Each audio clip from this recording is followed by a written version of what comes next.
Сәлем достар, бүгін сіздерге керемет болып шығатын, қамыры өте жұмсақ, күшті болып көтерілетін осындай булочканың рецептімен бөлісетін боламын. Қараңыздар, қандай күшті болып көтерілген. Видеоның соңына дейін қараңыз, жасалу жолы өте оңай.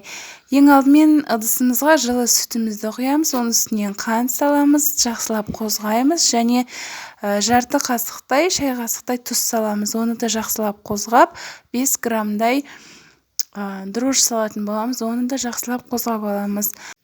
Енді жұмыртқамызды жарып салатын боламыз, оны да жақсылап тұрып қозғап жібереміз. Барлығы біркелкі масса болғанша жақсылап қозғап алғандарыңыз дұрыс. Енді алдын ала електен өткізілген ұнымызды осы сұйықтықтың бетіне барлығын салып, жұмсақ етіп қамыр илейтін боламыз. Қамырымыз өте жұмсақ болуы керек. Қолға жабыспайтын жұмсақ қамыр илеуіміз қажет. Ұнды бірден көп салсаңыздар, қатты қамыр болып қалады. Сондықтан аз-аздан қолдың көмегімен осылай илеп, жұмсақ етіп қамыр илейтін боламыз. Қамырымыз иленіп болған соң, бетіне сұйық майымызды осылай бетіне сеуіп, құйып, тағы да июі қанғанша жақсылап тұрып илейтін боламыз. Сонда біздің қамырымыз өте жұмсақ болып шығатын болады. Міне біздің қамырымыз дайын. Енді осыны жылы бетін жауып, жылы жерге қоямыз. Біздің қамырымыз көтерілді, 1,5-2 сағаттай тұрды. Дәл осылай үлкен болып көтерілді. Енді барлық қамырды босатамыз да, бұны 4 бөлікке бөлдім. Сіздер өз қалауларыңызша дәл осы жерден кішкене домалақтайып қоя берсеңіз де болады, өз еркіңізде. Дәл осылай қамырларды кішкене 4 бөлікке бөліп болғаннан соң, оны да тағы да ыңғайлы болу үшін дәл осылай аз-аз мөлшерде бөліп алып, осындай домалақ дөңгелек жасайтын боламыз.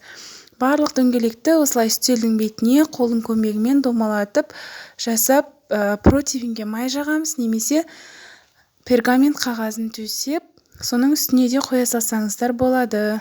Өз қалауларыңызша дәл осылай барлық қамырларды дөңгелетіп шығатын боламыз. Міне біз барлық қамырларды дөңгелетіп, домалақ етіп болдық. Енді осының бетін жауып 15 минутқа міндетті түрде қалдырамыз. 15 минуттың ішінде енді қамырымыз көтерілгенше біз посыпкасын бетіне себетін дайындайтын боламыз. Ол үшін сары майымызға құмшекерді себеміз және де оны жақсылап тұрып біркелкі масса болғанша осылай вилканың көмегімен езіп аламыз, немесе блендердің көмегімен де езсеңіздер өз еркілеріңізде. Ұнды осылай аз-аз мөлшерде қосып, алдымен вилкамен осылай үгітіп шықтым, сосын қолдың көмегімен салып шығасыздар. Ұнды көз мөлшерімен қоса салсаңыздар да болады. Кәдімгі түйіршік қамыр шыққанша дәл осылай жасайтын боламыз. Осылай қолдың көмегімен істесеңіздер өте тез дайындалады. Міне дәл осындай өте ұсақ, осындай түйіршік қамыр шығуы қажет. Міне біздің қамырымыз уже осындай болып көтерілді, керемет болып, топ-томпақ болып тұр.